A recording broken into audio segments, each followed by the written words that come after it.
আরেকটা সমুদ্র হলো সাইয়্যিদুনা ইমাম হুসাইন। হ্যাঁ আলী, শুধু তাই না, রিসালতের সমুদ্র হলাম আমি নবী, আর বেলায়েতের সমুদ্র হইল আমার ফাতিমা। এই দুইটার মিলন মোহনা হইলা তুমি আলী। এই জন্য কাদরিয়া চিস্তিয়া দুইটা তরিকাই হযরতে আলীর নসল থেকে প্রবাহিত হয়েছে। সাইয়্যিদুনা হুজুর গাউসে পাক আব্দুল কাদের জিলানী পৈতৃক বংশের দিক থেকে তিনি ইমাম হাসানের বংশধর, মাতৃবংশের দিক থেকে তিনি ইমাম হুসাইনের বংশধর। সাইয়্যিদুনা হযরতে খাজা গরিবে নওয়াজ তিনি পৈতৃক দিক থেকে ইমাম হুসাইনের বংশধর, মাতৃ দিক থেকে তিনি ইমাম হাসানের বংশধর। এই জন্য কাদরিয়া এবং চিস্তিয়া দুইটা তরিকা হইল হযরতে মাওলায় আলী, শেরে খুদা আলী, মুশকিল কুশা আলী, ফানাফিল্লা আলী, হায়দার আলী, জুলফিকার আলী, আসাদুল্লাহিল গালিব আলী, মুর্তজায়ে আলী। আলীউল মুর্তজার হিকমতের রহস্য হইল এই দুইটা তরিকা। বন্ধুরা আমার, বলতেছিলাম হযরত আলী বলেন, ইয়া রাসূলুল্লাহ, আমি জাহান্নামে যাইতে রাজি আছি, কিন্তু আমার হাতে আমি আপনার নাম মোবারক কাটতে রাজি না। কারণটা কি?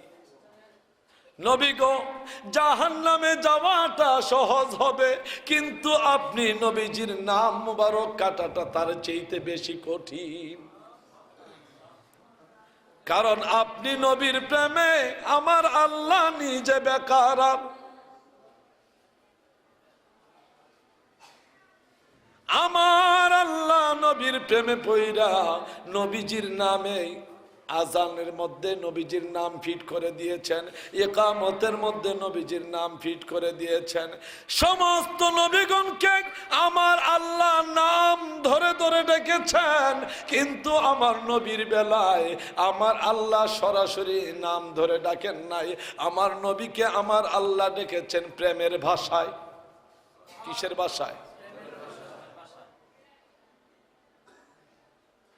আমার আল্লাহ পাকের যেমন 4000 নাম, আমার দয়াল নবীজিকেও আমার আল্লাহ দিয়েছেন 4000 নাম। আমার আল্লাহ পাকের 1000 নাম হলো আরশে আজিমের মধ্যে, আমার নবীজিরও 1000 নাম আরশে আজিমের মধ্যে।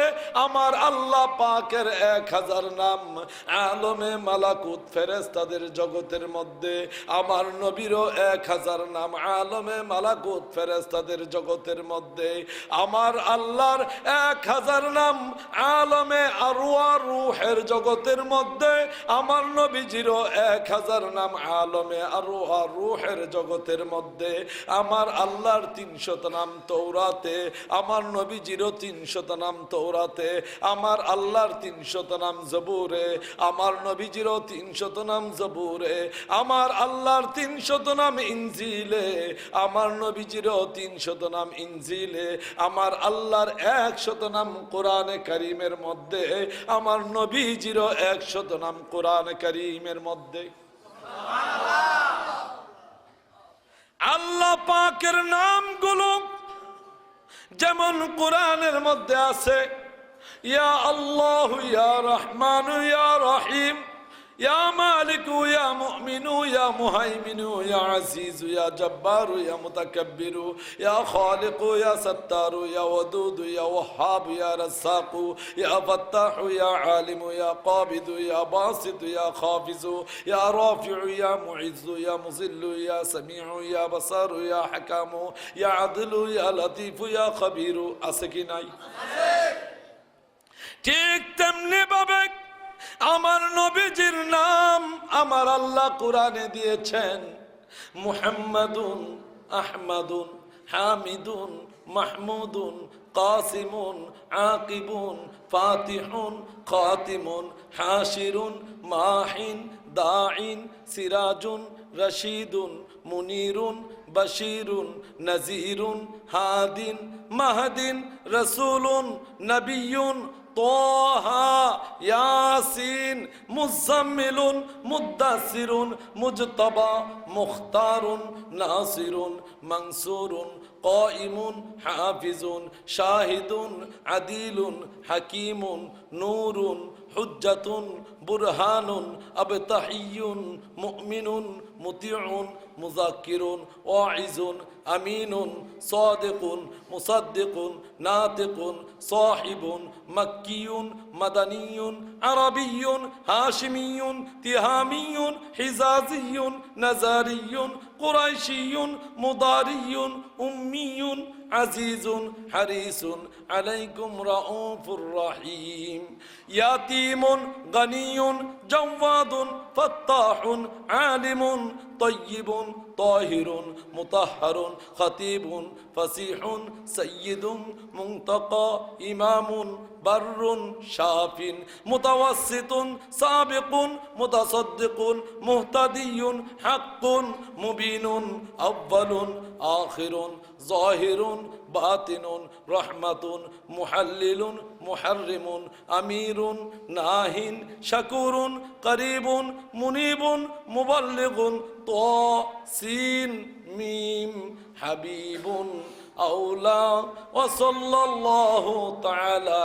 على خير خلقه محمد وعلى آله وأصحابه أجمعين আমার আল্লাহ দুনিয়ার কারো প্রেমে পড়েন না, আমার আল্লাহ আল্লাহর বন্ধুর প্রেমে পড়েন। ও ফুরন্ত রূপ দিয়া আল্লাহ বানায়া আপনায়, গোপন কইরা রাইখা দিলেন আরশ মোয়াল্লাহ গো নবী আরশ মোয়াল্লাহ। ও ফুরন্ত প্রেম দিয়া আল্লাহ বানায়া আপনায়, গোপন কইরা রাইখা দিলেন আরশ মোয়াল্লাহ গো নবী আরশ মোয়াল্লাহ। মেরাজ রাতে করলেন মিলন, মেরাজ রাতে করলেন মিলন, প্রেমের মোহনায় গো নবী আরশ মোয়াল্লাহ। আপনার সর্বঙ্গ প্রেমে ভরা, এই যে প্রেমের সরোবর। গোটা পৃথিবীতে একজন সুন্দর মানুষ ছিলেন, বলেন তো দেখি ওনার নাম কি? হ্যাঁ, ইউসুফ আলাইহিস সালাম। ইউসুফ নবীর রূপে মিশরের মেয়েরা লেবু কাটতে যাইয়া ওনার চেহারা মুবারকের দিকে তাকাইয়া নিজেদের আঙ্গুলগুলো কেটে ফেলে দিয়েছে। আমার নবী বলেন, ইউসুফ আমার ভাই, ইউসুফ হলো সাদা সুন্দর, আমি রাসূল হলাম লাল সুন্দর। কোন সুন্দর বড় বেশি সুন্দর? হ্যাঁ, মা আয়েশা সিদ্দিকা বলেন, মিশরের মেয়েরা ইউসুফের রূপ দেখে লেবু কাটতে যাইয়া আঙ্গুল কেটে ফেলে দিয়েছেন। আর আমার নবীজির নূরানি চেহারা মুবারক দেখে দেখে আমার নবীর সাহাবীরা বাসর ঘর ফালাইয়া জাহাদের প্রান্তরে নিজেদের কেল্লা কেটে দিয়েছেন।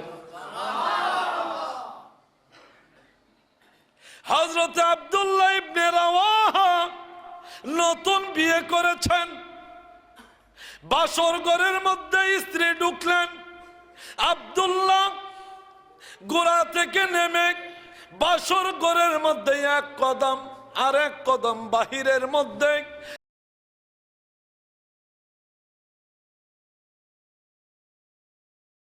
এই নবীজির দূত এসে খবর দিল, আব্দুল্লাহ রে, হ্যাঁ আব্দুল্লাহ, কদম ভিতরে দিবি কিভাবে?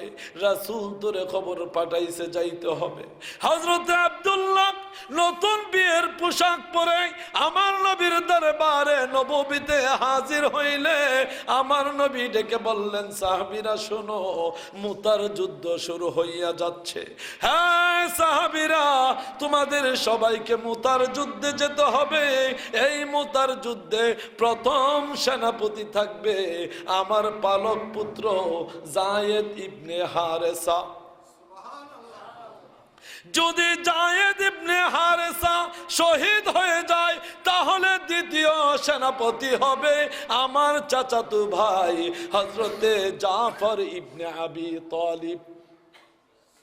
যদি জাফর ইবনে আবি তালিব শহীদ হইয়া যায় তাহলে তৃতীয় সেনাপতি হবে আব্দুল্লাহ ইবনে রাওয়াহা। যদি আব্দুল্লাহ ইবনে রাওয়াহাও শহীদ হইয়া যায় তাহলে তোমরা আরেকজনকে তোমাদের সেনাপতি বানাইয়া নিও। নবীজি তিনজনের নাম বলছেন, চতুর্থ জনের নাম বলেন নাই। দেখে বললেন, হ্যাঁ সাহাবীরা, তোমরা তোমাদের স্বজনদের কাছে যাও, বিদায় নিয়ে আসো। হযরতে যায়েদ বলতেছেন, ইয়া রাসূলুল্লাহ, ইয়া হাবিবাল্লাহ, আমি আপনার পালক পুত্র, আপনি আমার পিতা।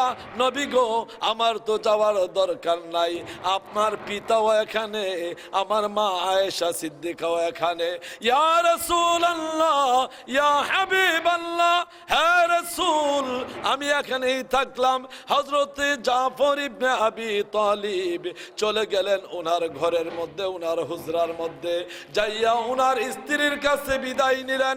ছোট্ট বাচ্চা ওনার কাপড় চেপে ধরলে হযরতে জাফর নিজের বাচ্চাকে ধাক্কা মেরে ফেলে দিয়ে লাফ দিয়ে ঘোড়ায় উঠে গেলেন। ঘোড়াকে এমন জোরে চাবুক মারলেন যাতে শিশুর কান্না হযরতে জাফরের কানের মধ্যে না আসে। এবার হযরতে আব্দুল্লাহ ইবনে রাওয়াহা, আব্দুল্লাহ ইবনে রাওয়াহা ঘরের দরজার বাহিরে দাঁড়াইয়া নতুন স্ত্রীকে সালাম দিয়ে বলতেছে, স্ত্রী গো, তোমার সাথে আমার জীবনের শেষ দেখা হইল না।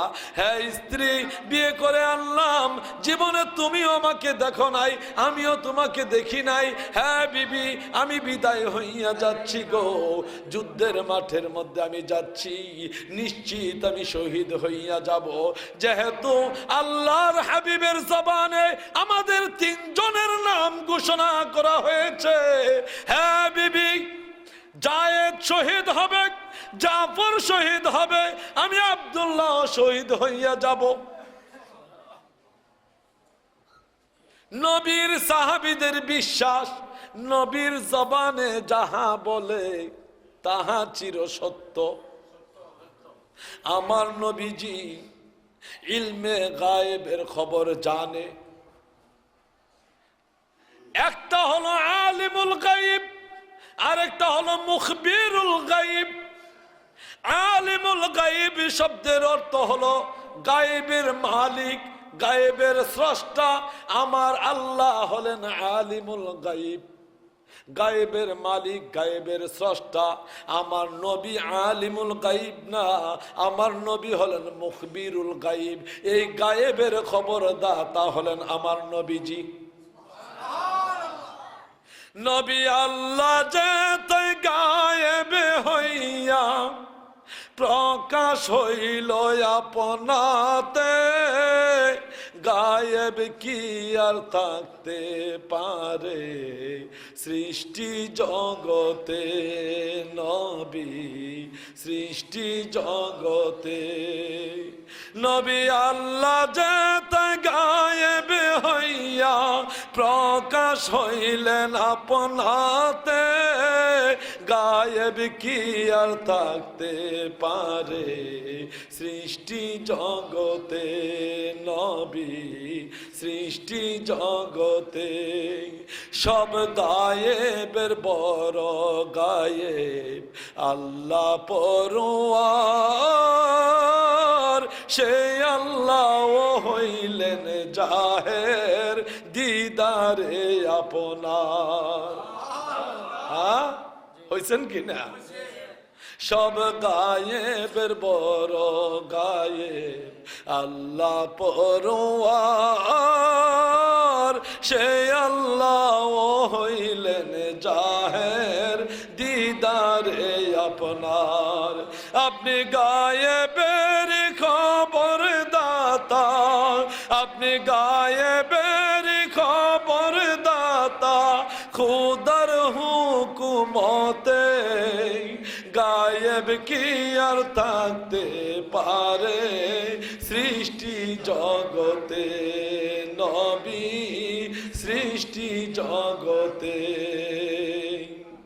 আল্লাহ নিজে দেখেন যাহা, দেখান সবই আপনারে। কোন দিন? আল্লাহ নিজে দেখেন যাহা, দেখান সবই আপনারে।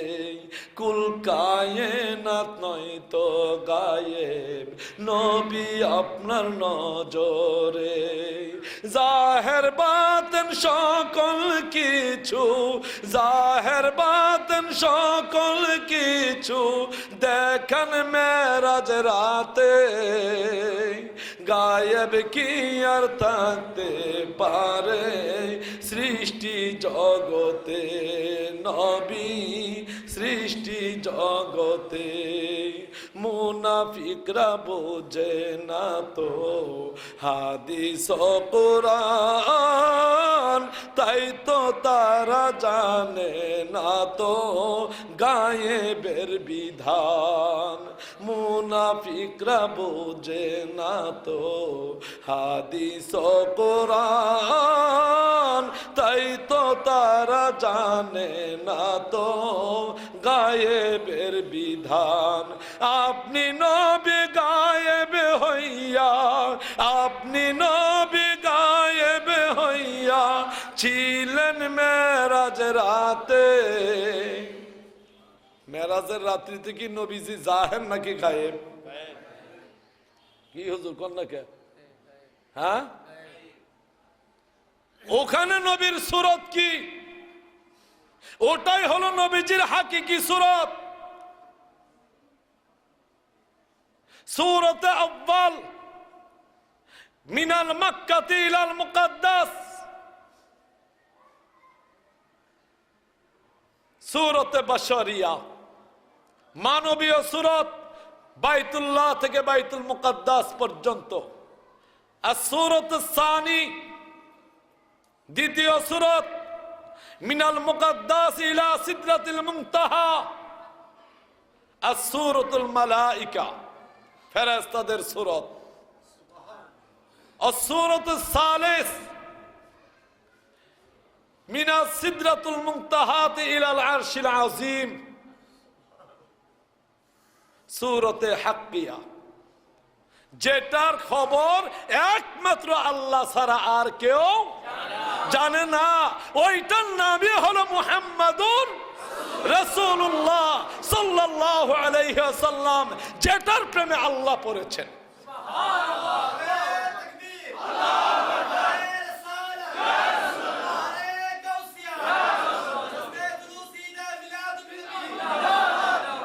আরে বাবা, এখনো তো জায়গা মতে যান নাই, এখনো জায়গা মতে যান নাই। 2 ঘন্টা হলো, তাই না? 2 ঘন্টা হইছে। ইচ্ছে করলে ফজরের আজান পড়বে, আমার নবীজির শান বলা শেষ করা যাবে না। আমি ক্লান্ত হব না, সারাদিনে খাই নাই, কালকে রাত্র অগুমা, সারাদিন জার্নি করেছি, কিন্তু আমার রুহের খাবার হয়ে গেছে আমার নবীজির নাম। আমি যত অসুস্থই থাকি, স্টেজে উঠার পরে আমার নবীর শান বলার পর আর আমার অসুস্থতা নাই। বলতেছিলাম আমার নবীর শান কতটুকু বুঝেন? আল্লাহ পাক মানব জাতি সৃষ্টি করেছেন, মহিলাদেরকে সৃষ্টি করেছেন কে? জোরে বলেন, আরো জোরে বলেন। আল্লাহ। মহিলাদেরকে আল্লাহ দুটা স্তন দিয়েছেন। হুজুর খুব ভালোভাবে খেয়াল করবেন, অন্যান্য আলেম সাহেবান থাকলে খুব ভালোভাবে খেয়াল করবেন। মহিলাদেরকে আল্লাহ দুটা স্তন দিয়েছেন। এই দুটা স্তন মহিলাদের তিনটি কাজে লাগে। এক নম্বরে তার নিজের জন্য যৌবন, দুই নম্বরে তার স্বামীর জন্য সুহাগ, তিন নম্বরে তার সন্তানের জন্য খাদ্য। ঠিক আছে কিনা? আল্লাহ পুরুষকেও তো দুইটা স্তন দিয়েছেন। ওই দুইটা স্তন কি কাজে লাগে? মহিলাদের স্তন তিন কাজে লাগে, তার যৌবন, তার স্বামীর সুহাগ, সন্তানের খাদ্য। পুরুষকে আল্লাহ দুইটা স্তন দিয়েছেন কিনা?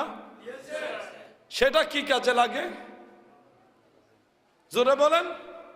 একদিনের জন্য কেউ বাচ্চারা দুধ খাওয়াতে পারবেন? আধা ঘন্টার জন্য, 5 মিনিটের জন্য, 1 মিনিটের জন্য, 1 সেকেন্ডের জন্য, তাও পারবেন না। তাহলে আমার আল্লাহ দিলেন কেন? আমার আল্লাহ বলেন কেন দিলাম শোনো। এই ডান দুধের 2 আঙ্গুল নিচে হলো লতিফায়ে রূহ। তুমি যে রূহের দ্বারা চলো, এত খেলা করো, এত মেল করো, যা কিছু করো, সেই রূহটাকে আমি ফিট করে দিয়েছি তোমার এই ডান দুধের 2 আঙ্গুল নিচে। তোমার বাম দুধের 2 আঙ্গুল নিচে হলো লতিফায়ে কালব।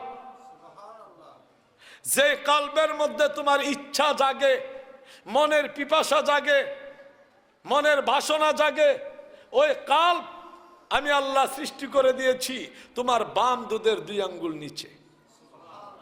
এ কালবের মাকামটা হলো আমি আল্লাহর। এই জন্যে যখন তুমি আল্লাহ আল্লাহ আল্লাহ আল্লাহ জিকির করবে, আল্লাহর নামের জিকির করবে, নফি ইসবাতের জিকির করবে, এ কালবের ময়লা পরিষ্কার হয়ে যাবে। কালব আল্লাহর নূরের তাজাল্লিতে আলোকিত হয়ে যাবে। কিন্তু তোমার রূহ আলোকিত হবে না। রূহের মাকামটা আমি আল্লাহর না, রূহের মাকামটা হলো আমার রাসূলের। আন-নাবিয়্যু আওলা বিল মুমিনিনা মিন আনফুসিহিম। নবী ঈমানদারগণের জানের চেয়েও অতি নিকটে। তাফসীরে জালালাইন খুলে দেখেন, নবীজির নামের মধ্যে একটা নাম হলো আবুল আরওয়াহ, রূহের পিতা। আমাদের বাপ কয়জন? জোরে বলেন কয়জন? আমাদের বাপ কয়জন সবাই জানেন না? আজকে থেকে জেনে নেন। আমার বাপ হইল 7 জন। কয়জন? আমার বাপ 7 জন। আপনাকে বাপ 7 জনই? একজন? আচ্ছা, যারা একজন কইছেন তারা কিন্তু আর বাপ বাড়াবেন না, মনে রাখেন। আমার বাপ 7 জন। কেমনে 7 জন সেটাও জেনে নেন।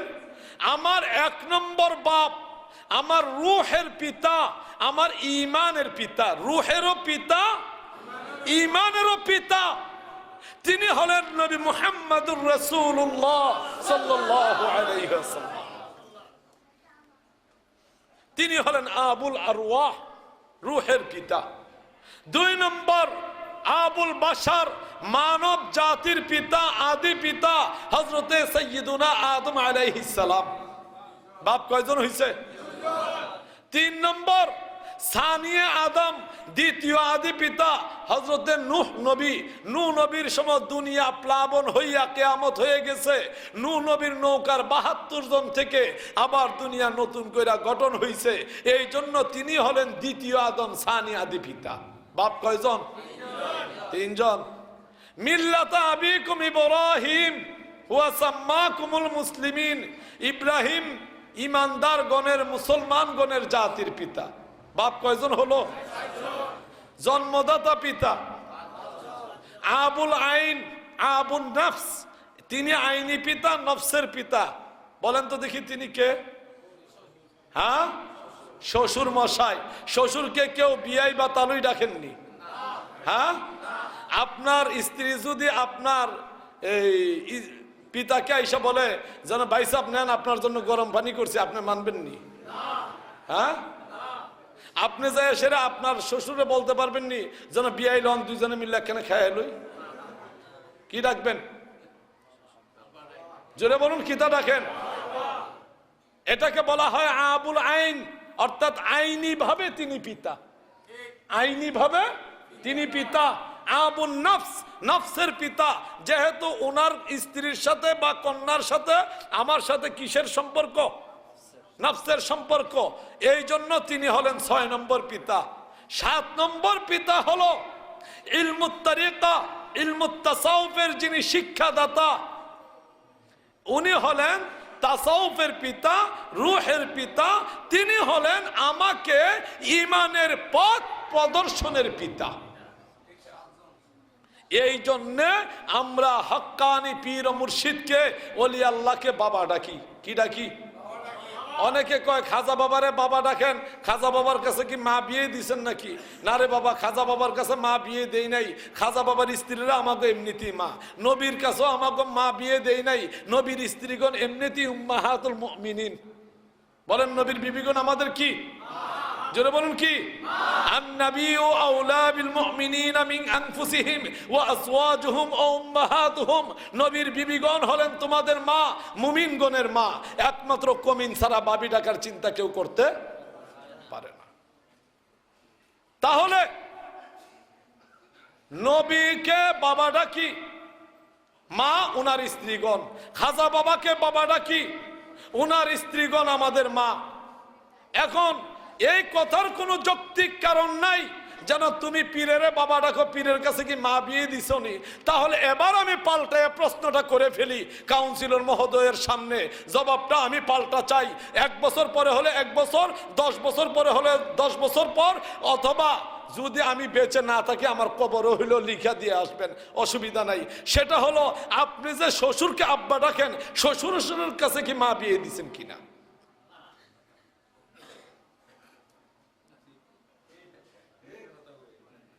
তাহলে এই প্রশ্নটা অমূলক, এটা বিয়াদবিমূলক প্রশ্ন। আল্লাহর ওলিগণ এমনিতেই আমাদের পিতা, ওনারা আমাদের দিক নির্দেশক। আচ্ছা, আপনাদের এই এলাকার মেয়র মহোদয়ের নাম কি? আজম নাসির উদ্দিন। হ্যাঁ, ওনাকে নগর পিতা বলা হয় কিনা? হ্যাঁ, কি বলা হয়? নগর পিতা। নগর পিতা মানি, এই পিতা মানি উনি আপনাদের জন্মদাতা বাপ না, উনি এই নগরটার পরিচালক। এই নগরের কি তিনি? পরিচালক, কর্তা ব্যক্তি। এই নগরের মধ্যে স্বয়ং প্রধানমন্ত্রীও যদি আসে, সেটার পারমিশনটা এই নগর পিতা দিতে হয়। কথা কি বুঝাইতে পারছি? তাহলে প্রত্যেকটা জিনিসের এক একটা স্টেজ আছে, যেটা আমি প্রথম দিক থেকে এই সভাপতি মহোদয় থেকে দেখে আসছিলাম। বলতেছিলাম যেন এই অমূলক প্রশ্নগুলো করে মুসলমানকে বিভ্রান্ত করবেন না। ওই যে বলছিলাম যেন গরিবে নওয়াজ নবীজির দরবারে বললেন আমাকে কিছু দেন, নবীজি কি দিলেন? জোরে বলুন, কি দিলেন? নবী তো মরে গেছে, তো মরা নবী দিলেন কিভাবে? আজকে আমরা যখন পীর অলির মাজারে যাইয়া উনাদের উসিলা দিয়া আল্লাহর দরবারে চাই, তখন আমাদেরকে এক পক্ষ ফতুয়া দেয়, হ্যাঁ ওখানে কি চাই, ওখানে কি দিবে? আরে মিয়া, ওখানেই তো দেওয়ার জায়গা।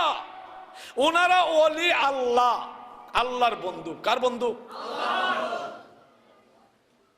ওনার লগে আমার লগে সম্পর্ক ভালো না, ওনার লগে আমার সাথে সম্পর্ক ভালো না। এখন আমার একটা কাগজের দরকার। আমি যদি ওনার কাছে সরাসরি যাই, উনি আমার কাগজটা দিবেন? দিত না। কেননা উনি আমার চেহারা দেখলে মেজাজ খারাপ হয়, আমি ওনার চেহারা দেখলে মেজাজ খারাপ হয়। তো ওনার সাথে সম্পর্ক ভালো, দুইজন খুব রিলেটিভ, ঘনিষ্ঠ বন্ধু। আমি আস্তে কইরা যাই, সেটা ওনারে কইতাছি কাউন্সিলর মহোদয়ের সাথে তো আমার সম্পর্ক ভালো না, আপনি এই কাগজটা লইয়া যান, আমার নাম টাম কিন্তু কইেন না, কইলে মনে হচ্ছে চেত্তা যেতে পারে। আর আপনারা দেখলে তো চেত্ত না, আর যদি চেত বন্ধুর অধিকারে আপনি 2টা ধমক দিয়ে হইলে এটা করাইতে পারবেন, তাই কিনা? আমরা আল্লাহর বন্ধুদের দরবারে যাই, হে আল্লাহ আমাদের কোনো নেক আমল নাই, আমরা গুনাহগার, আমাদের দোয়া কবুল হইতেও পারে নাও হইতে পারে, তোমার মাহবুব বান্দার দরবারে আসলাম, আল্লাহ গো তোমার মাহবুব বান্দার উসিলায় হে আল্লাহর বন্ধু আপনি আমাদের জন্য একটু সুপারিশ করেন যাতে করে আল্লাহ আমাদেরকে কিছু ভিক্ষা দেয়। কথা বুঝাইতে পারছি? এটা যদি শিরক বেদাত হয় তাহলে আমরা যে মন্ত্রী এমপির কাছে এলাকার লোকদের কাছে যাইয়া টাকা চাই, পয়সা চাই, ধান চাই, চাল চাই, কল চাই, এর বাদে ফেতরা যাকাত সদকা চামড়ার টাকা চাই, ওইটা হালাল হবে নি?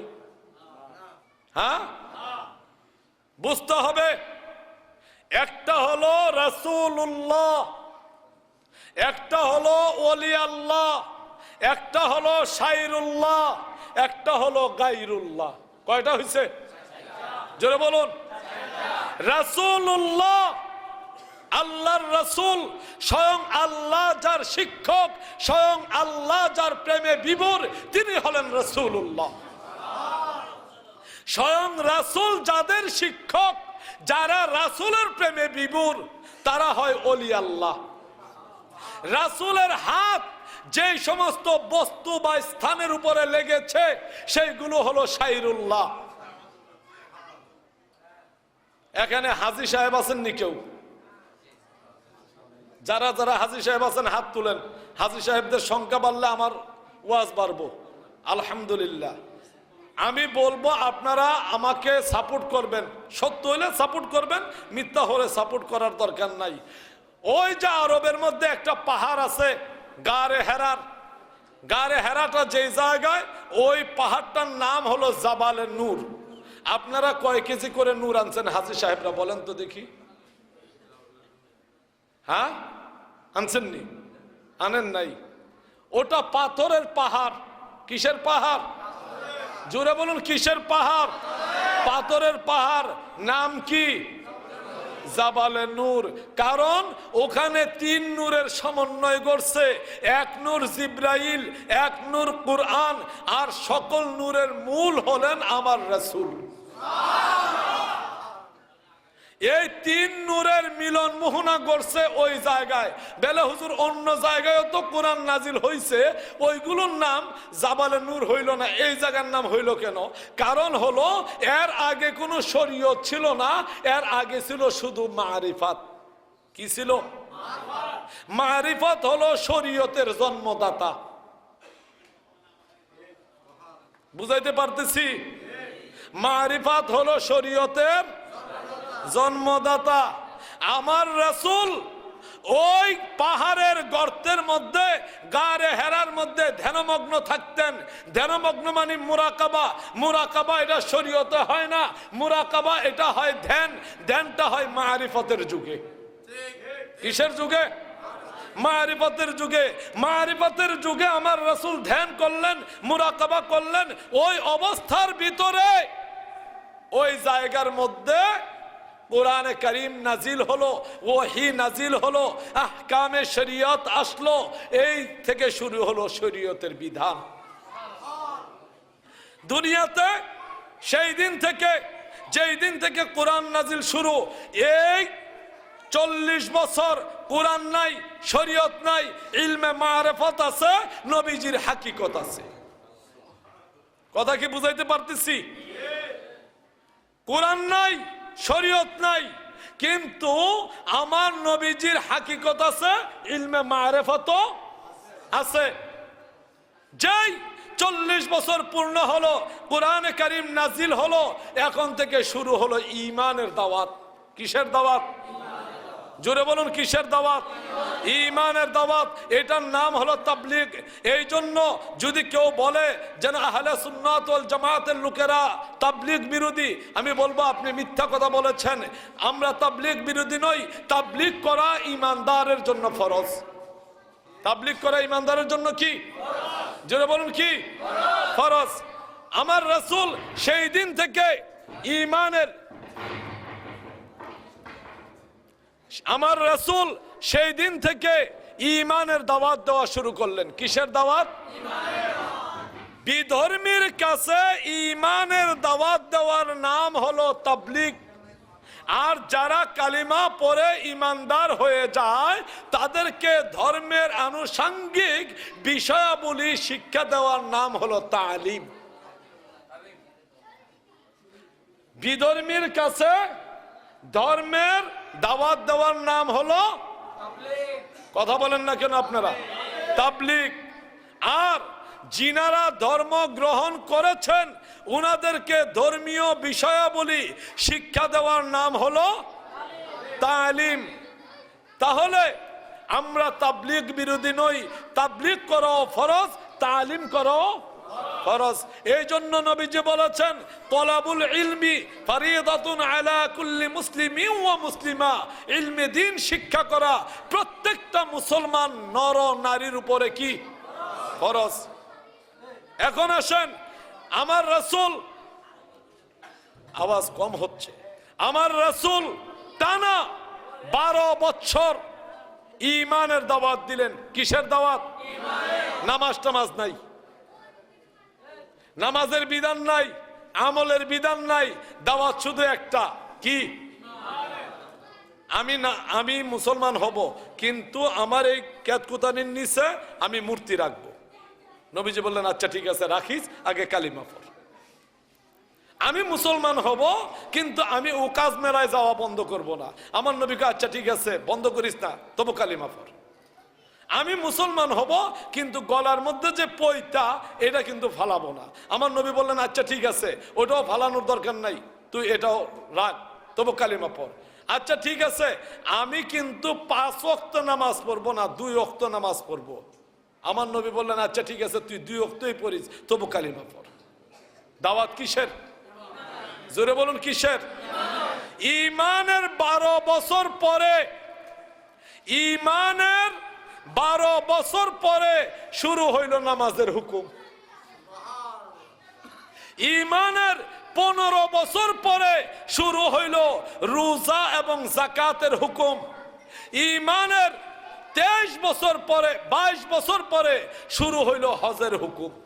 এই জন্য ঈমান আগে, আমল পরে। নবীজি হলেন ঈমান। নবীজি কি?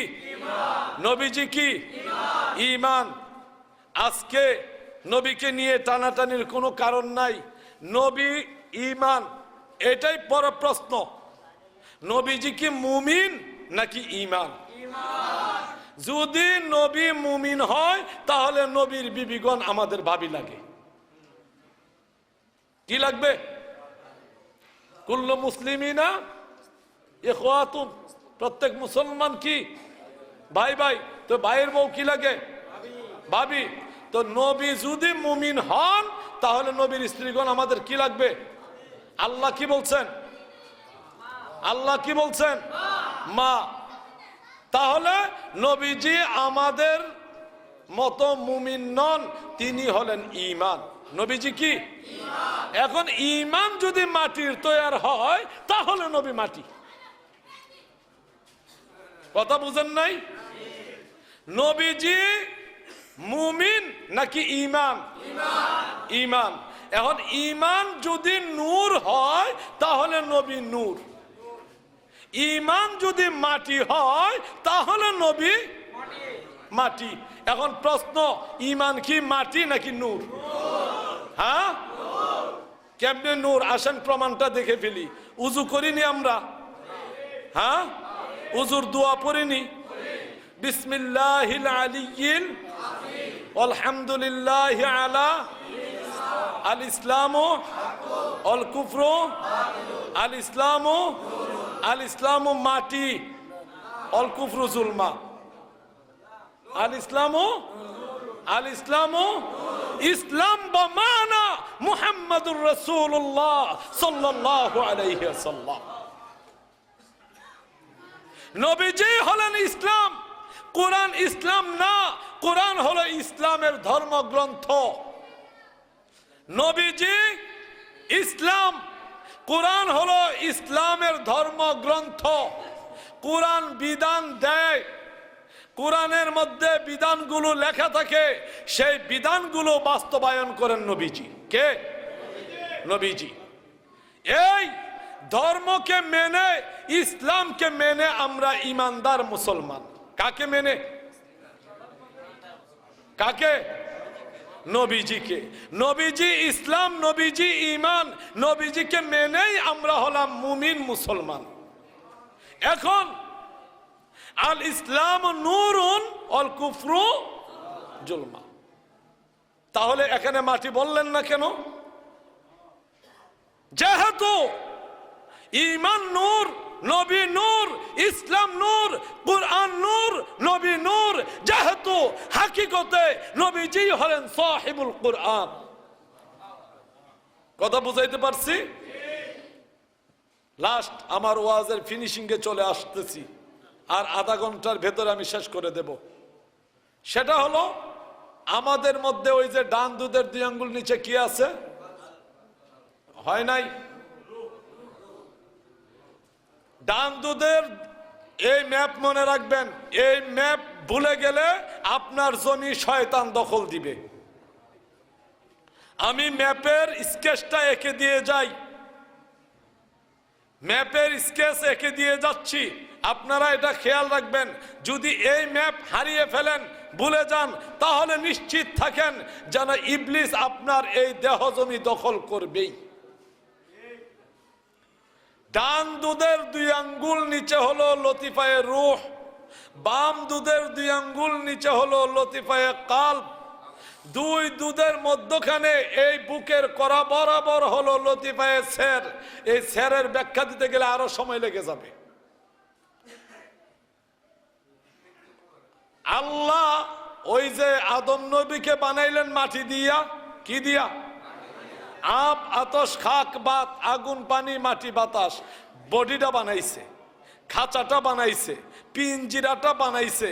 পিঞ্জিরা বানাইয়া ভিতরে পাখিরে বলছে পাখি ভিতরে যাও। পাখি ভিতরে যাইয়া সেটা ফুরুত করে বের হয়ে গেল। আল্লাহ কয় কি বেটা তুই বের হলি কে? পাখিটার নাম কি? হ্যাঁ, রূহ।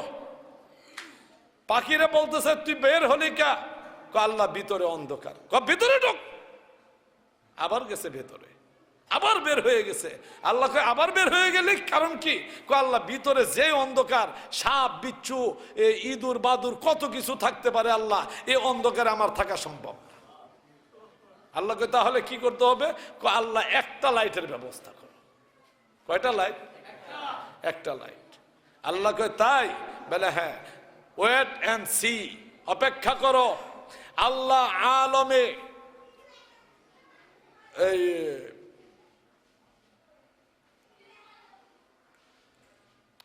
আলমটার নাম আমার আসতেছে না, ওই আলমের মধ্যে নবীজির নূর মুবারক আল্লাহ পাক জমা রেখেছেন।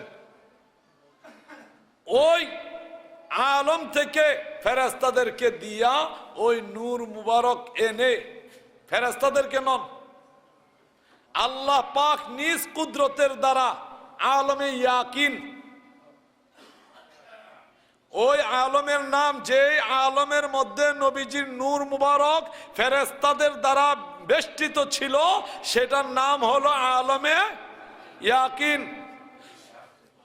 হ্যাঁ, বিশ্বাসের, বিশ্বাস। ওই আলমের নামই বিশ্বাসের দেশ।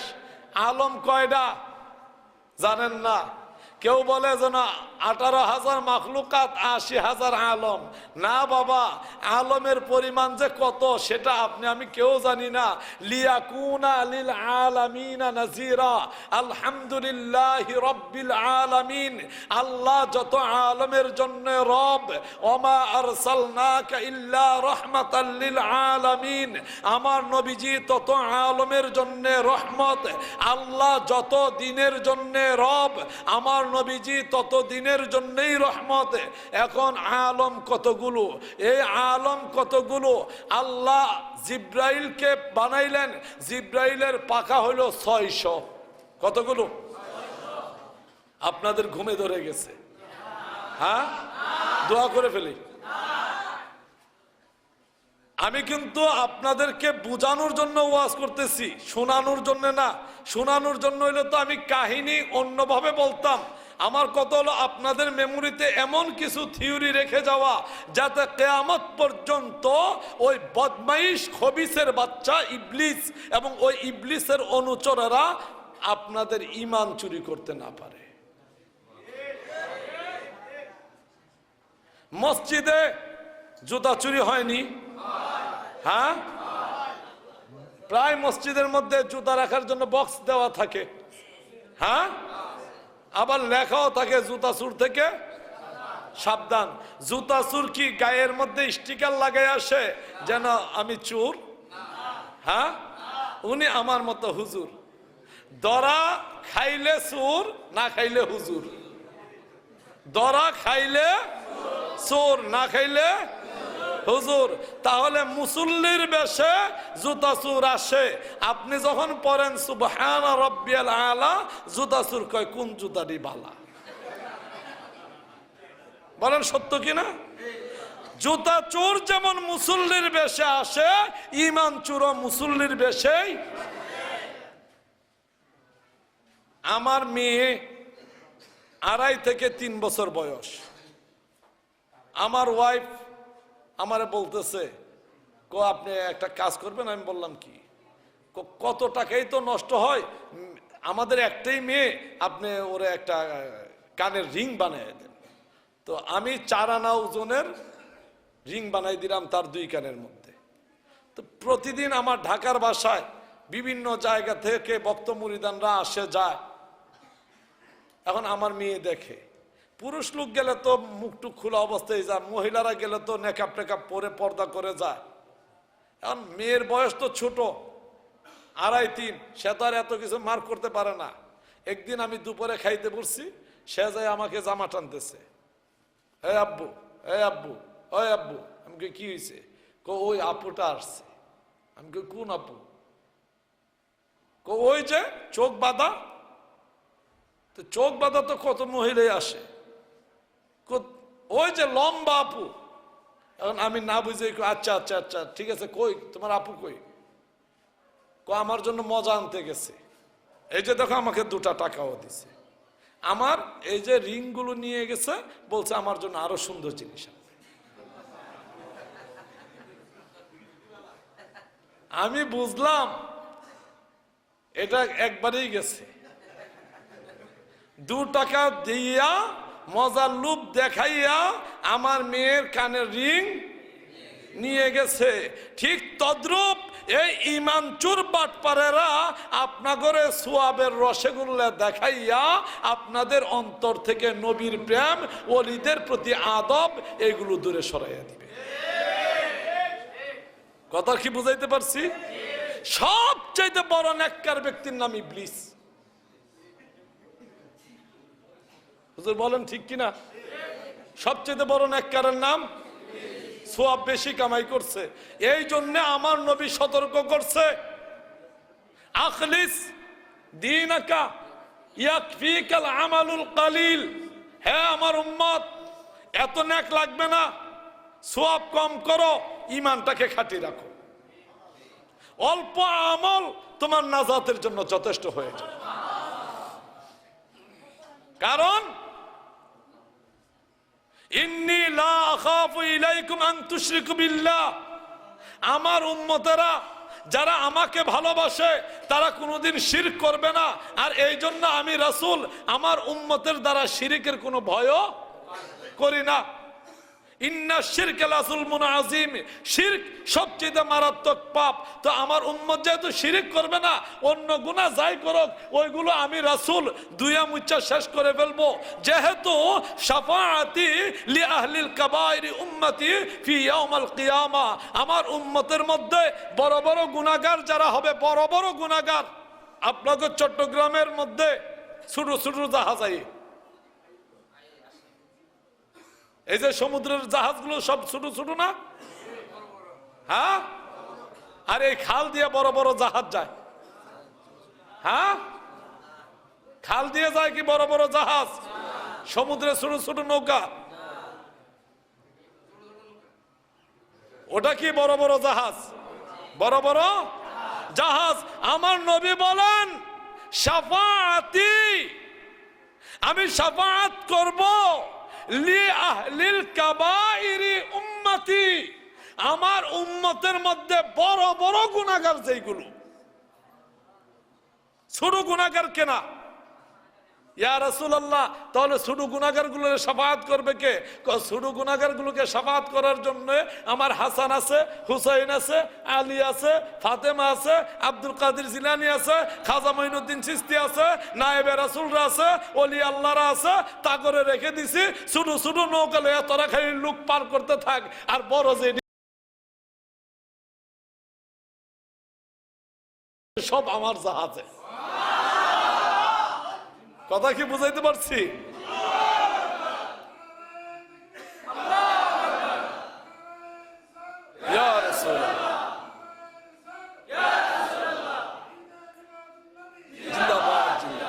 এই জন্য আমার নবী বলেছেন, যেন আমার উম্মত আমল কম করলো, আমার উম্মত আমল কম করলো। হযরতে সাইয়্যিদুনা ফারুক আযম উমর ফারুক রাদিয়াল্লাহু তাআলা আনহু, তিনি একদিন মসজিদে নববীর মিম্বরের মধ্যে বসে বলতেছেন, আল্লাহ যদি কাউকে জাহান্নামে দেয়, আমি উমর সবার আগে জাহান্নামে যাব। কই দিলে? জোরে বলেন, জাহান্নামে দিলে। আবার বলতেছেন, আল্লাহ যদি কাউকে জান্নাতে দেয়, আমি সবার আগে জান্নাতে যাব।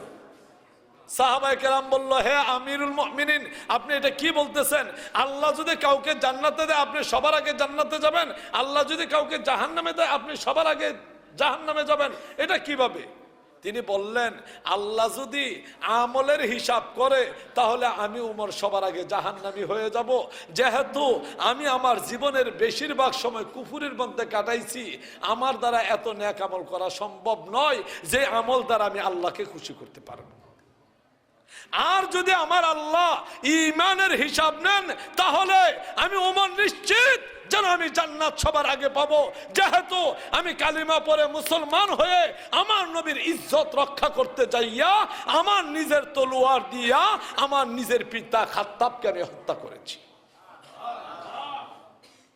তাহলে আমল নাকি ঈমান? জোরে বলুন কি? তবে একটা শর্ত, আপনি যে বউকে ভালোবাসেন এটার প্রমাণ কি? বউ কইলে বলে আমার লাগে 2 টাকার মুরালি আনেন, আপনি বললেন খাইয়া দেয় কোনো কাম নাই, তোর লাগে মুরালি আনবো। আচ্ছা ঠিক আছে, আমার লাগে 2টা চকলেট আনেন। হ্যাঁ, তোর বাপের বাড়ি থেকে টাকা দিচ্ছে নাকি? আচ্ছা ঠিক আছে, 2টা বিস্কিট আনেন। এই তোরে খাওয়ানোর চাইতে কুত্তারে খাওয়াইলাম। এখন এটার নাম কি ভালোবাসা? হ্যাঁ, আশ্চর্য মিয়া। আপনার জান্নাত জমিনের মধ্যে, আপনার জান্নাত আপনার পরিবার, সেখানে এমন কোন আচরণ করবেন না। আর ওই যে প্রায় সময় 12টা মৌলবী আইন না, আমাকে সিস্টেম কত ভালো, আমরা তো বেহেস্তের টিকিট অনেক আগে কনফার্ম করে রেখে দিছি, এই জন্য 12টা হুজুর আনি না। সেরা কই হুজুর, ওই আমাগো বৌজিপুতেরা কথা শুনে না, আপনি একটু ওয়াজ করে দিয়া যান। এটা হলো কাপুরুষের কথা। কার কথা? কথা বলেন না কেন? কার কথা? স্ত্রী আমার হুজুর ওয়াজ করে এটারে হেদায়েত করে দিয়ে যাবে? হ্যাঁ, আমি যদি আমার পা কন্ট্রোলে রাখতে না পারি, আমার পা পিছল খেয়ে পয়রা কোমর ভাঙবে, এটা কি হুজুর পিছনদার ঠিকা দিয়ে ধরে রাখবে? হ্যাঁ, আপনার স্ত্রীকে কন্ট্রোল আপনাকেই করতে হবে। একটা হলো ভালোবাসা, একটা হলো শাসন, দুটাই দিতে হবে। এমন আচরণ করবেন না যে আচরণে মানুষ নাকি পশু সেই তারতম্য থাকে না। আজকে সমাজের রন্ধ্রে রন্ধ্রে এমন একটা ভাইরাস ঢুকছে, একটা রোগ আমাদের মধ্যে ঢুকছে, এটার নাম হইল এইডস। নাম কি? এক সময় এই জন্ডিস হইলে মানুষকে তো জন্ডিসের কোনো রোগ নাই, এই জন্য গলায়, নাকে, এই বগলের নিচে এগুলোর মধ্যে ইয়ে দিত কিনা, চুনা দিয়ে রাখতো যাতে জন্ডিস না হয়। এরপরে জন্ডিসের ঔষধ আবিষ্কার হয়ে গেল, এরপরে আসলো ক্যান্সার। এখন খুঁজার ক্যান্সারের ওষুধ পায় না।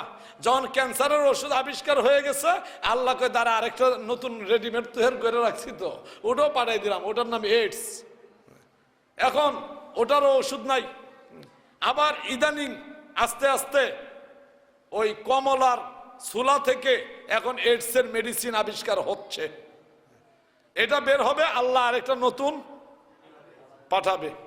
কিন্তু আমাদের মধ্যে এই ক্যান্সার, এই এইডসের চাইতে মারাত্মক আরেকটা বড় রূপ আমাদের মধ্যে আছে, যেটা সবচেয়ে বড় গজব। সেটার নাম হলো যৌতুক। সেটার নাম কি? কথা বলেন না কেন? আরো জোরে বলেন।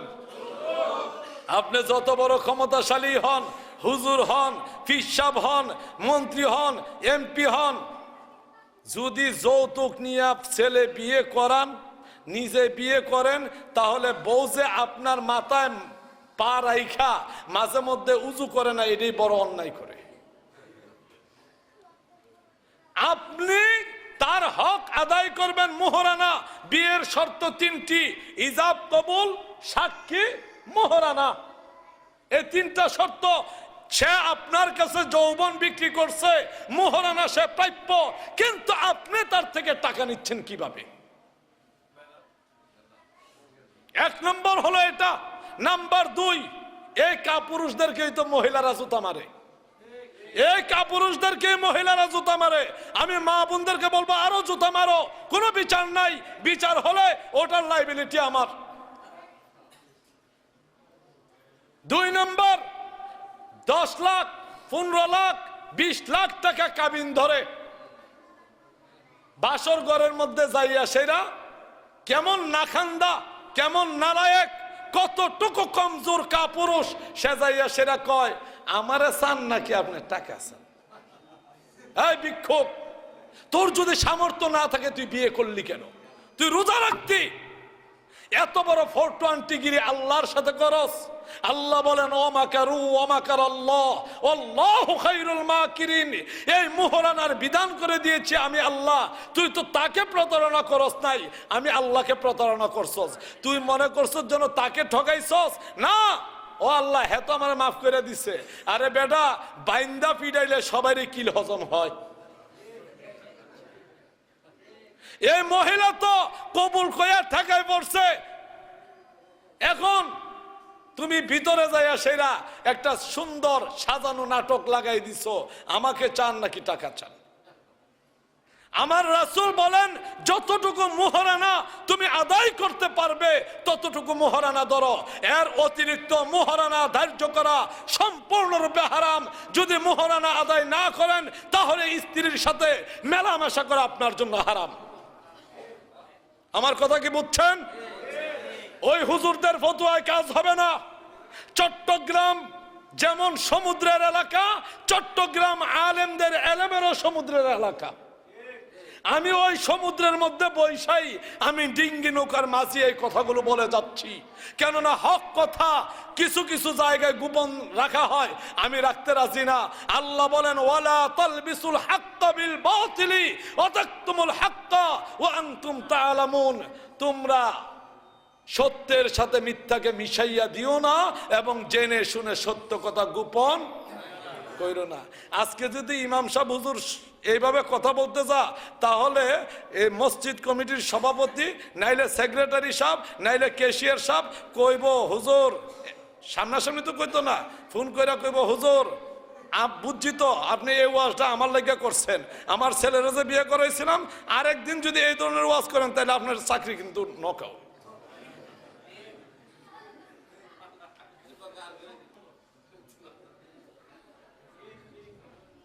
আরে মিয়া, তুমি কাকে ভয় দেখাচ্ছ? এটা আল্লাহর ঘর, তুমি এখানে গোলাম। এই মসজিদের মধ্যে তোমার কোনো প্রভাব নেই।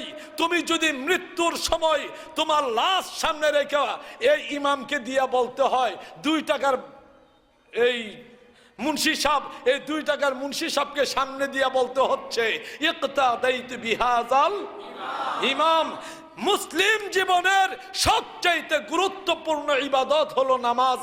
এই নামাজের মধ্যে দাঁড়ায়ও বলতেছে ইক্তাদাইতু বিহাযাল, তুমি ঈদের জামাতের মধ্যে দাঁড়ায়ও বলতেছে ইক্তাদাইতু বিহাযাল ইমাম।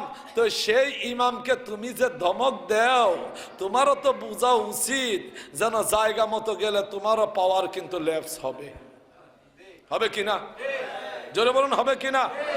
এই যদি কোন লোক কোন জায়গায়, পুরো সমাজ, পুরো চট্টগ্রামের কোথাও ন্যায় বিচার পায় নাই, কিন্তু আল্লাহর ঘর মসজিদের মধ্যে তার ন্যায় বিচার পাওয়ার অধিকার আছে কি নাই? হ্যাঁ, ইমাম সাহেব মসজিদের মধ্যে দাঁড়াইয়া এমপি, মন্ত্রী, চেয়ারম্যান যে কাউকে চার্জ করতে পারে, আপনি তো মুসলমান, আপনি তো আল্লাহর বান্দা, আপনাকে মরতে হবে, আপনি এই গরিব লোকটার হক নষ্ট করলেন কেন? এই চার্জ করার অথরিটি ইমাম সাহেবের আছে কি নাই? তবে আমাদের ইমাম সাহেবদেরও একটা সমস্যা আছে, সেটা হলো ওই যে ওনারা বেতন নির্ধারিত হয়ে আসেন, ওনাদের মনে ভয় না জানি চাকরি চলে যায়। কেন? রিজিকের মালিক কে? জোরে বলুন, কে? আমার জন্ম কাহিনী জানেন? আমি ওই ব্যক্তি যাকে সুনামগঞ্জের মাটিতে এখনো লোকেরা ডাকে রাখাল পীর। আমি মানুষের বাড়িতে গরু রাখতাম, গরুর রাখাল। কেউ ডাকে রাখাল রাজা, কেউ ডাকে রাখাল পীর। ওই এলাকার মধ্যে আমার প্রতিপক্ষ কিছু গ্রুপ আছে না, তারা আপনারা গেলেই কব, ও ওই যে গরুরা কেল্লার কাছে আইছেন। আমার নবীজিকেও এক শ্রেণীর লোক ডাকছে। একটা জিনিস হলো, রিজিকের মালিক কে? আমার আল্লাহ যদি ছোট থেকে বড় করতে পারেন, বড় থেকে ছোট করতে পারেন না? রিজিকের জন্য আপনাকে দুনিয়ার মানুষের তালাশে যাওয়ার দরকার নাই, আপনি আল্লাহর উপরে নির্ভর করেন। আমি কি আপনাদের এলাকার কাউকে বলছিলাম যেন আমায় ফোন করে বলছি যেন আমাকে দাওয়াত দিয়েন, গেলে আমারে মুরগি দিয়ে খাওয়ায়েন, আমারে 500 টাকা হাদিয়া দিয়েন বলছি আমি? আপনাদেরকে দিয়ে দাওয়াত করাইছেন কে? জোরে বলুন, কে? আল্লাহ। খাওয়ানোর যদি আল্লাহ রিজিকে রাখেন নাই, আমি তো আইসা পৌঁছার কথা 6টায়, 8টার মধ্যে খাইয়া 10টার মধ্যে ওয়াজ কমপ্লিট করার কথা। আল্লাহ কয় দাঁড়া, তোর মর্জি মতো হবে না, আমার মর্জি মতো হবে, এমন জায়গায় আটকায় দিব তুই রাত্র 3টার আগে খাইতেই পারবি না। তাহলে রিজিক কার হাতে? আল্লাহ পাকের হাতে। এই জন্য আমি আলেম সমাজকে অনুরোধ করব, আপনারা সমাজের কাছে বিক্রি হইয়েন না, আপনারা সমাজের বুকে দাঁড়াইয়া উঁচু গলায় কথা বলেন, রিজিকের ফয়সালা আমার আল্লাহ পাকের হাতে। যদি দেখেন যেন বেশি থেকে গেছেন, আর কোনো উপায় নাই, একটা সিস্টেম আমি বলে দিয়ে যাই। এই সিস্টেমটা হলো, রাতে তাহাজ্জুদের নামাজ পড়বেন, পয়রা 2 রাকাত সালাতুল হাজতের নামাজ আদায় করবেন। প্রথম রাকাতে সূরা ফাতিহার পরে 3 বার ইখলাস, দ্বিতীয় রাকাতেও ফাতিহার পরে 3 বার সূরা ইখলাস পড়ার পরে সেজদার মধ্যে যাইয়া, নামাজ শেষ, এবার সেজদায় যাবেন। সেজদায় যাইয়া ইয়া কাজিয়াল হাজাত, ইয়া কাজিয়াল হাজাত 100 বার, ইয়া হাল্লালাল মুশকিলাত, ইয়া হাল্লালাল মুশকিলাত 100 বার। এরপরে সাজদা থেকে উঠে 100 বার নবীজির উপরে দুরূদ শরীফ পড়া আল্লাহর কাছে দোয়া করেন। 1, 2, 3 পরপর 3 রাত্র যদি এই নিয়মে করেন, আপনি ভাবতেও পারবেন না কোত্থেকে আমার আল্লাহ আপনার এই ঋণ ভাঙ্গার ব্যবস্থা করে দিবেন, কোত্থেকে আপনার অভাব দূর করে দিবেন, কিভাবে যে আপনার রিজিকের ফয়সালা করে দিবেন। এটা আমার জীবনে বাস্তব প্রমাণিত। এই জন্য বলবো, এই সুদখোরের পিছনে দৌড়ায়েন না। কেন দৌড়ান? সুদ দাতা, সুদ গ্রহীতা, সুদের সাক্ষী 3 জন সমান অপরাধে অপরাধী। কেউ কিচ্ছু বলার দরকার নাই। আপনাকে কেউ সুদখোর কইতো না, ডরে কইতো না, কারণ আপনার টাকা বেশি, কইলে সর্দা বেটার দাত্রী ফালাই দিবেন, কইলো না, কেউ কইলো না, কিন্তু আমার আল্লাহ তো ছাড়বে না। কেউ কইলো না ডরে, কিন্তু আমার আল্লাহ তো ছাড়বে না। সুদের মধ্যে গুনাহ আছে 70টা। কয়টা? 1 পয়সা হোক, 1 টাকা হোক, 10 লাখ হোক, 10 কোটি হোক, সুদের মধ্যে গুনাহ হইল কয়টা? 70টা। আপনারা আজকে থেকে দিয়েনো নিয়েনো খায়েনো, আমার কোনো আপত্তি নাই। আমারটা আমি জানাইয়া গেলাম, মানা না মানা এটা আপনাদের ইচ্ছা। আমার নবীজি বলেন, সুদ দাতা, সুদ গ্রহীতা, সুদের সাক্ষী, 3 জনের উপরে আল্লাহ এবং আমি রাসূল এবং সমস্ত মুমিনগণের লানত। 1 নম্বর। 2 নম্বরে এই 3 জন সমান অপরাধী। 3 নম্বর, এই গুনাহ, এই সুদের মধ্যে 70টা গুনাহ আছে। সবচাইতে ছোট্ট গুনাহটা হইল 1 পয়সা সুদ খাওয়া, সুদ দেওয়া, সুদের সাক্ষী থাকা, আর নিজের জন্মদাত্রী মায়ের সাথে 1 বার নয়, 2 বার নয়, 36 বার জেনা করা এক সমান। এরপরে যদি কোনো ভাই বাবাজির মনে চায় দুনিয়ার লোভে পয়রা করেন, আমার আর কোনো আপত্তি নাই। আপনার তাকদীর আপনি ধ্বংস করে দিবেন, হাসরের মাঠে নবীর শাফাআত নসিব। ও বাবা, এই দুনিয়া কয়দিনের? আজকে আপনি আছেন, আমি এই গাড়ি দিয়ে আসি, সারা এই বছরের মধ্যে বেশিরভাগ সময়ই তো আমি ঝাড় নিতে থাকি। গাড়ির ড্রাইভাররাও এত গাড়ি চড়ে না আমি যত গাড়ি চড়তে হয়। সকালে খাইলে এক জায়গায়, রাতে আরেক জায়গায়, পরের দিন আরেক জায়গায়, এইভাবে আমার জিন্দগি চলতেছে। কখন জানি, কিভাবে জানি আমার রূহটা বের হয়ে যায়, মরে যাব। এটা তো বড় আশ্চর্যের কিছু না। আমি চাইলেও মরতে হবে, না চাইলেও। আইনা মা তাকুনু ইউদরিকুমুল মাউত ওয়ালাউ কুনতুম ফি বুরুজিম মুশাইয়্যিদা। এই মরণ থেকে যতই তুমি বেঁচে থাকতে চাও, মরণ থেকে বাঁচার কোনো উপায় নাই। আমরা এখানে এভারেজে 500-700 লোক তো হব। এই লোকগুলোকে মারতে আল্লাহর কতক্ষণ সময় লাগবে? এই 3-4 দিন আগে ফজরের নামাজের সময়, হ্যাঁ, আমি খালি তাহাজ্জুদ পড়া বইছি,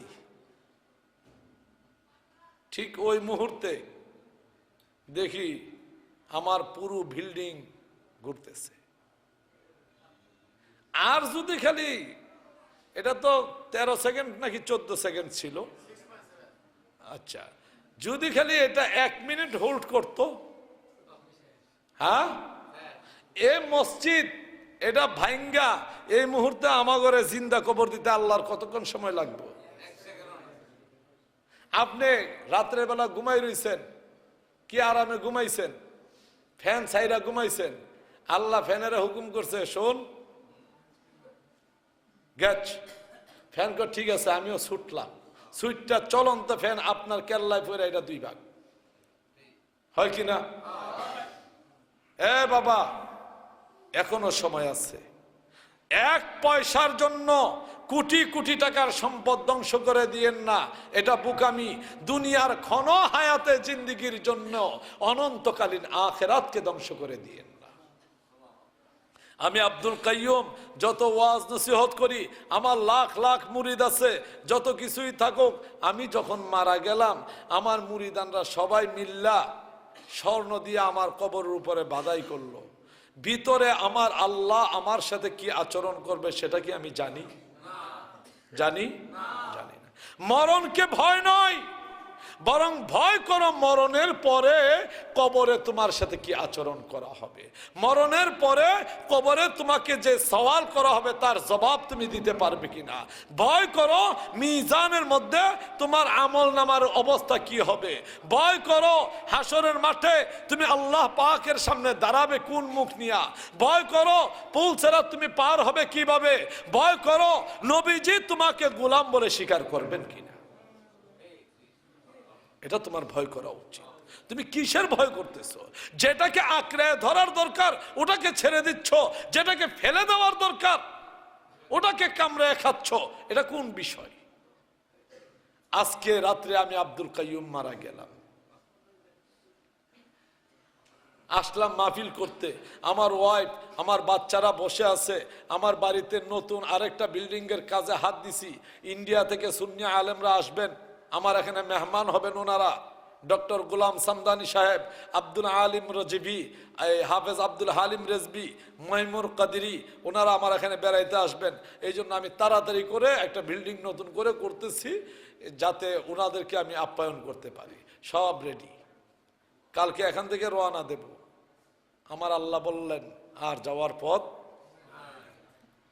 এই মাহফিলের মধ্যে মিলাদে দাঁড়াইয়া বুকে ব্যথা উঠে কুমিল্লার মধ্যে কাজী আবুল হাশেম সাহেব ঈদে মিলাদুন নবীর মাহফিলের মধ্যে তিনি ঢলে পড়ে গেছেন। হয় কি না বাবা? আমি আব্দুল কাইয়ুম মারা গেলাম, সারা জিন্দেগি ভর আমি যা কিছু সংগ্রহ করেছি সব কিছু আমার জমা রইল। আমার নিজের সাজানো ঘর থেকে আমাকে বের করে দিয়া পরনের কাপড়গুলো খুলে রেখে দেওয়া হইল। আমার আংটিগুলো খুলে রাখা হবে, আমার হাতের ঘড়ি খুলে রাখা হবে, আমার মাথার টুপিও আমার সাথে যাবে না। সব কিছু খুলে আমাকে গোসল করাইয়া কাফনের কাপড় পরাইয়া জানাজার নামাজ পড়াইয়া খাটিয়ার মধ্যে শোয়াইয়া দিয়ে চারজনে কাঁধে করে আমাকে নতুন বাসর ঘরের মধ্যে নিয়ে যাবে। বাসর ঘরের সামনে রেখে এই লোকগুলো কত সুন্দর করে আমাকে অর্পণ করে দিচ্ছে, বিসমিল্লাহি ওয়া আলা মিল্লাতি রাসূলিল্লাহ। কার কাছে রেখে আসলেন? আমার নবীজির নূরানি কদম মুবারকের মিল্লাতের মধ্যে আমাকে রেখে আসলেন। আমাকে কবরের মধ্যে শুয়াইয়া একটা একটা করে বাঁশের ফালি দিচ্ছে। আমি ডাকি, হ্যাঁ আমার সন্তানেরা, হ্যাঁ আমার আত্মীয় পরিজনেরা, তোমরা বাঁশের ফালি দিচ্ছ কেন? আমি উঠবো কিভাবে? তারা আমার ডাক শুনে না। বাঁশের ফালি দেওয়া শেষ হলে তারা চাটাই দিল, চাটাই দেওয়ার পরও তারা থামে না। এইবার তারা আস্তে আস্তে মাটি দেওয়া শুরু করলো। মাথার উপর বাঁশের ছাউনি, তার উপরে দে চাটাই, তার উপরে চাপা মাটি, বন্ধু বান্ধব কেহ নাই। মাথার উপর বাঁশের ছাউনি, তার উপরে দে চাটাই, তার উপরে চাপা মাটি, বন্ধু বান্ধব পচে গলে খসে পড়বে আমার দেহের গোস্ত, বন্ধু বান্ধব সবাই বলবে ওই দেহটা নষ্ট। পচে গলে খসে পড়বে আমার দেহের গোস্ত, বন্ধু বান্ধব সবাই বলবে ওই দেহটা নষ্ট। অন্ধকার কবর মাঝে, অন্ধকার কবর মাঝে আমি বড় অসহায়। মাথার উপর বাঁশের ছাউনি, তার উপর, তার উপরে বাঁশের ছাউনি, বন্ধু বান্ধব কেহ নাই। ডাইনে মাটি বায়ে মাটি, মাটির হবে বিছানা, বন্ধু বান্ধব ভাই বেরাদর সঙ্গে কেহ যাবে না।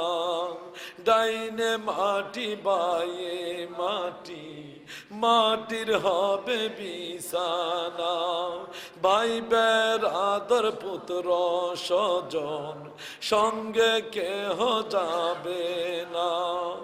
অন্ধকারে থাকব পরে, আমি অন্ধকারে থাকব পরে, আলোর কোনো বাতি নাই। মা তার উপর বাঁশের ছাউনি, তার উপরে সাদা কাফন পরাইয়া শুয়াই দিবে কবরে। আমি একা থাকব পরে নিজুম সে আধারে। শিয়াল কুকুর খাবে আমায়, শিয়াল কুকুর খাবে আমায়, বাঁচার কোনো উপায় নাই। মা তার উপর বাঁশের ছাউনি, তার উপরে দে চাটাই, তার উপরে চাপা মাটি। আমি আব্দুল কাইয়ুমকে কবরের মধ্যে রেখে লোকগুলো যখন 40 কদম দূরে চলে আসলো, হযরত নাকিরান ফেরেশতা কবরের মধ্যে হাজির হইয়া যাবে। আমাকে প্রশ্ন করতেছে, মার রব্বুকা, তোমার রব কে? যদি প্রথম প্রশ্নের জবাব দিতে পারি তাহলে আমাকে দ্বিতীয় প্রশ্ন করা হবে। যদি প্রথম প্রশ্নের জবাব দিতে না পারি তাহলে আমার প্রতি হুকুম হবে উদখুলুন নার বিগাইরি হিসাব। আমি এই নতুন জায়গা, নতুন বাড়িতে, অন্ধকারের মধ্যে, ভয়ে কম্পমান, কোনো খবর নাই, জবাব দিতে পারতেছি না, ভয়ে থরথর করে কাঁপতেছি। একটা রহমতের হাত আমার মাথার মধ্যে পড়ে যাবে, ডাক দিয়ে বলবেন, উম্মত রে, তোর কোনো ভয় নাই রে উম্মত। হ্যাঁ উম্মত, দুনিয়ায় যাদের সাথে তোর নফসের সম্পর্ক ছিল, দেহের সম্পর্ক ছিল রে উম্মত, তারা তোর দেহটাকে মাটি দিয়া চলে গেছে। হে উম্মত, আমি নবীর সাথে তোর দেহের সম্পর্ক না, তোর নফসের সম্পর্ক না উম্মত, তোর সাথে আমি রাসূলের সম্পর্ক হইল ঈমানের, তোর সাথে আমি রাসূলের সম্পর্ক হইল রূহের। হ্যাঁ উম্মত, আজকে এই কবরের মধ্যে তোর রূহ আছে, এই কবরের মধ্যে তোর ঈমানও আছে, আমি রাসূলও তোর সামনে হাজির আছি। এই যে আমার বন্ধুরা একটা কথা বলে, এই মিয়া নামাজ পড়ো, রোজা করো, হজ করো, যাকাত দাও, নবী নূর নাকি মাটি, এটা কবরে গেলে জিগাইতো না? কে বলছে তোমাকে জিজ্ঞাসা করবে না? আমলের হিসাব হবে হাসরের মাঠে, ঈমানের হিসাব হবে কবরের মধ্যে। যদি কবরের প্রশ্নের জবাব দিতে পারো তাহলে আমলের হিসাবে তুমি পার পাবে। যদি ঈমানের দরজায় তুমি আটকাইয়া যাও তাহলে আর মাপ পাওয়া যাবে না। নবী নূর নাকি মাটি, এটা ঈমান। এটা কি? জোরে বলুন কি? আপনাদের দলিলে নবীজি কি? হ্যাঁ, قد جاءكم من الله نور, আল্লাহ তাআলার সুর, আল্লাহর দলিলে নবী নূরুন আলা নূর, আল্লাহর দলিলে নবী নূরুন। قد جاءكم من الله نور, আল্লাহ তাআলার সুর, আল্লাহর দলিলে নবী।